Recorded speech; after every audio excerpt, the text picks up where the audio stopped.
அனைவருக்கும் வணக்கம். என் லைஃப்பில் இந்த மாதிரி ஒரு பெயின்ஃபுல்லான ஒரு சுச்சுவேஷனை நான் ஃபேஸ் பண்ணதே கிடையாது. மனசு முழுக்க வலி வலி மட்டும்தான்.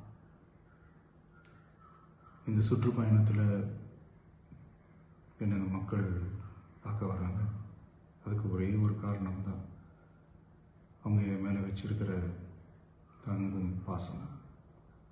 அந்த அன்புக்கும் பாசத்துக்கும் நான் எப்பவும் கடமைப்பட்டிருக்கிறேன்.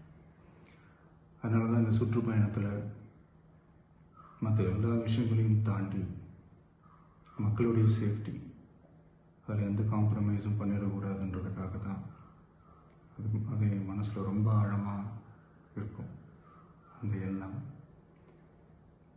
அதனால தான் இந்த அரசியல் காரணங்கள் எல்லாத்தையும் தவிர்த்துட்டு ஒதுக்கி வச்சுட்டு மக்களுடைய சேஃப்டி மட்டும் மைண்டில் வச்சுக்கிட்டு அதுக்கான இடங்களை சூஸ் பண்ணுறது, அதுக்கான இடங்களை பார்த்து பெர்மிஷன் கேட்குறது, போலீஸ் டிபார்ட்மெண்ட்டில் அதை ரிக்வெஸ்ட் பண்ணி கேட்போம். ஆனால் நடக்கக்கூடாதது நடந்துருச்சு. ஆனால் மனுஷன் தானே, அந்த நேரத்தில் அத்தனை பேர் பாதிக்கப்பட்டு இருக்கும்போது எப்படி அந்த ஊரை விட்டுட்டு என்னால் கிளம்பி வர முடியும்? நான் திரும்ப அங்கே போகணும்னு இருந்துச்சுன்னா அதை ஒரு காரணம் காட்டி அங்கே வேறு சில பதட்டமான சுச்சுவேஷன்ஸ், வேறு சில சம்பாவிதங்கள் அந்த மாதிரி எதுவும் நடந்துடக்கூடாதுன்றதுக்காக தான் நான் அவாய்ட் பண்ணேன்.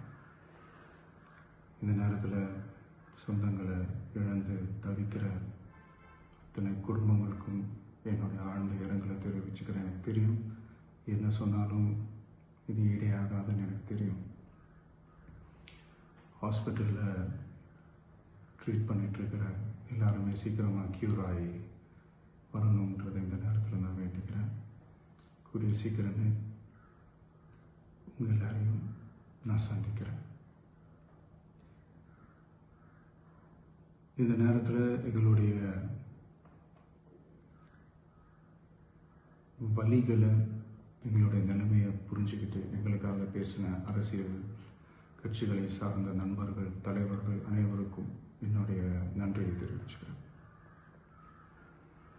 கிட்டத்தட்ட ஒரு 5 மாவட்டத்துக்கு பிரச்சாரத்துக்கு போனோம்.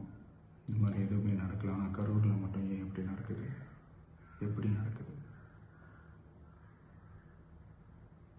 மக்களுக்கு